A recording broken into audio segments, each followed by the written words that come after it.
but this is the stack of books I read this summer lockdown, including what, 2 plus 2, and then the book I am currently reading, which is huge.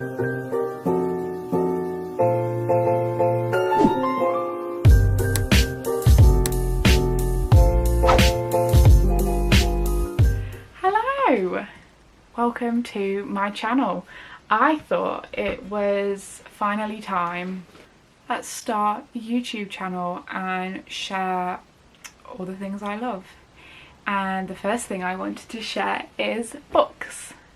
So during lockdown I became a bit more of a bookworm. I've read 8 books so far during lockdown, starting in May. No, was it May? I don't know actually. Shit. It wasn't May, was it?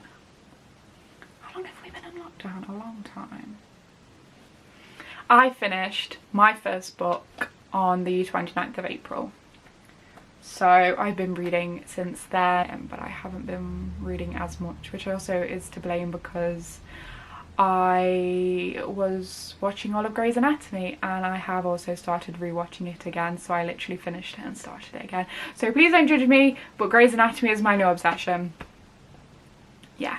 Anyway, books. I have read 8 books and I am very excited to share them. These are the books that I have read, minus 2 because 1 is on my iPad and 1 is my friend's book. So I gave it back to her once I finished reading it. But these are the books that I read. So let's get started. The first one is this beautiful book. It is Two Can Keep a Secret by Karen M. McManus.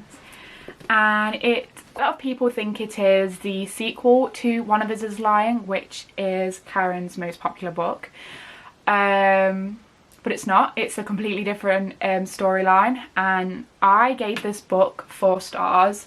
I didn't give it 5 like I gave One of Us Is Lying because I really enjoyed it, but I didn't think it was as good as One of Us Is Lying. The reviews for it were very mixed.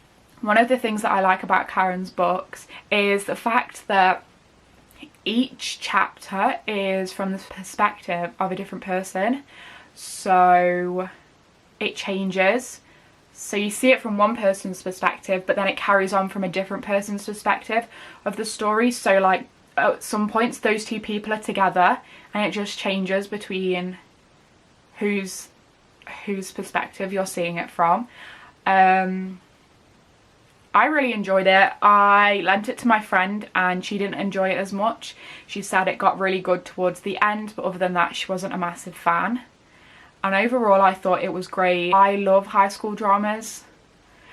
Don't ask me why, but I do. I'm 21 and I love high school dramas. It's just something I love. But anyway, I really enjoyed it. I highly recommend it. I will have my Goodreads listed in the description bar so you can go and have a look. And the next book is another book by Karen, and it is the sequel to One of Us Is Lying. I read One of Us Is Lying in 2018, I believe, when it came out, and I loved it and I didn't think that anything could top it. So I gave the first book 5 stars and I gave the second book 5 stars. I liked that you could continue on with the character's storyline.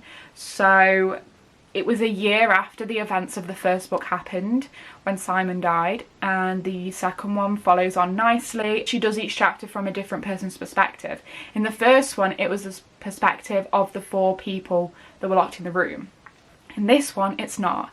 It's from the perspective of different people, which I like. The original 4 are still in this book, but they are not the people who are like viewing what's happening kind of thing, because obviously they're not at the school anymore. Basically the whole school goes on a school-wide truth or dare game, and it was really interesting. Obviously wasn't really murder related, but it was still really enjoyable. I loved it. I don't really know what else I can say about it. Highly recommend. The next 3 books is a series, and finally caved in and read it after the second film came out this year, and it is the To All the Boys I Loved Before series one of my favourite series. I finished the 3rd book and was literally like, oh my god, I love Peter Kavinsky. The fact that I can picture the people as well is 10 times better, because you know when you read a book and you picture people and then they bring it out in like a film or a TV series and it's not what you pictured, it's like, oh, okay. To be fair, in the 2nd book, John is described as being blonde, and obviously he's not blonde in the 2nd film, but I really enjoyed them. Definitely one of my favourite things. A little different to what I usually read, obviously, because the first 2 books were very like crime kind of murder, whereas these were like a classic romancy young adult book. I loved them. The final book was perfect. I felt like the second one was very different to the film. Obviously I prefer reading a book before the film, but I didn't do that. So I'd obviously already seen the first 2 films, knowing what happened. First one was very similar, the second one was not. The second one, there was quite a lot of differences. Classic love triangle. Obviously probably most of you will have seen the film, so the storyline is basically the same apart from some slight character differences in John. The 3rd one I thought was a perfect ending. I'm so excited to see how Netflix turn it into a film.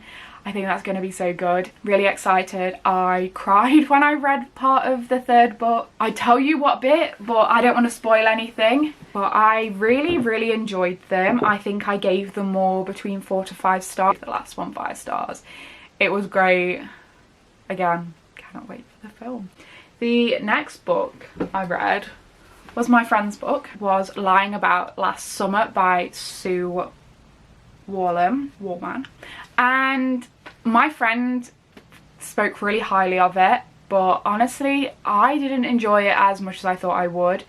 It was a bit boring at the beginning. It was different because it was an English book, so it was interesting to see like this person's from Cornwall, this person's from London. It was nice. These kids go to a camp for the summer and they all have one thing in common: a loved one or someone near them has died. It was just a bit strange.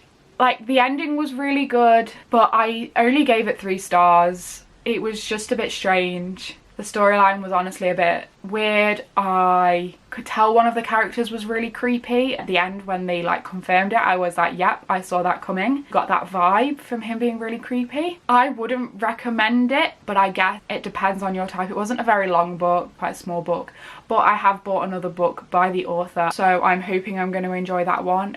Slightly different storyline. I just found it a bit boring, to be honest. Definitely not my favourite. But the next book is a book that I read because of a book club I joined. I joined a book club by a YouTuber called Leah Turner, who is from the Leeds area, and she called it Page Turners. It's actually the only book that I've read from the book club because it was the only one that really appealed to me. I downloaded it on my iPad, so I got it on the Books app. The book was Where the Crawdads Sing by Delia Owens, and I had seen so many good things about it. So many people had read it. I'd not properly read the reviews of it or fully what it was about. I kind of had got the gist about it, but not completely. And it kind of shook me a bit when I started reading it. I found it really difficult to get into, and the rest of the people in the book club found it quite difficult to get into as well. It was written in the accents. The book was throughout the life of this girl called Kyra, and who I called Kira for nearly all of the book in my head. Was reading her name as Kira, but it was Kyra. Don't know how that happened, but it did. If I misread something, I then just read the rest of it like that, and then actually it's like, no, I've read that wrong. It's basically all of her life, from being abandoned by her mum and her sisters and being left with her abusive dad, who was also a drunk. She was based in the swamps. I can't remember where it was. And this was from when she was not even in school yet. This was based in the 50s, I believe. And it saw her survive them all leaving her, and then eventually her dad leaving her, making everything for herself, her relationship with someone who helped her create money and was basically another father to her then being put on trial for someone's murder, which was really interesting. The book takes like a really strange turn, but the storyline is beautiful. I love the character development and just seeing this person that everyone calls Swamp Girl grow. Had such a beautiful ending. I think I gave it around 4 or 5 stars, I can't remember, but it was so beautiful. I'm so glad I read it. I finished it while I was on holiday and it was absolutely beautiful. Highly recommend it. The final book is this one called This Lie Will Kill You by Chelsea Pitcher. It had just been so recommended to me that I was really excited to read it, and I was really disappointed. I was so confused by it. It was just really strange. I want to read my review to you because it was just, here we go. So I gave the book 2 stars, which for one, I'm usually a person that's like, it's amazing, 5 stars. My review, I was so excited about this book and the blurb was so good. However, the actual storyline confused me so much and I ended up not enjoying it very much. The concept was good, but it took a while. It took a lot of dark turns and some were not explained very well. I find it quite confusing at times. Definitely disappointed with this book. Was like a high school book. It took some really weird dark turns that if you think about as these kids are just about to go off to college, so they're 18, someone died, which means this is how they all ended up in this house together, and then somebody else dies. And it's like, but these people are like 18. But it doesn't explain why they killed the first person to then why they're all in this house together. Like, it gradually does, but it never properly explains why the first person died. And I'm like, but why did this guy die just because someone was jealous that he was seeing his ex-girlfriend? Like, it didn't make sense to me. It was really weird. I was just so disappointed. I really wanted it to be something else, but it wasn't. Most of the books I've read, I've been like, guys, you've got to read it. It's so good. One of my favourite books. I've just loved it. And this one, I've just been like, guys, don't read it. It's absolute crap. I really don't recommend it. On to the final book, which my friend bought for me because it's like a late birthday present. Yes, it is Midnight Sun.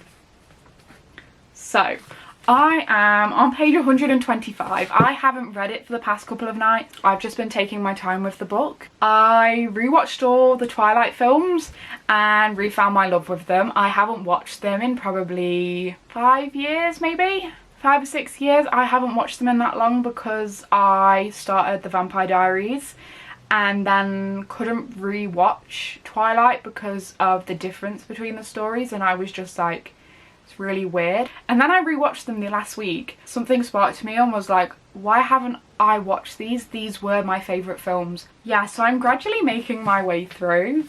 It is a very big book. It is chunky. Like, in comparison to the last book I read, it's rather large. I am making progress.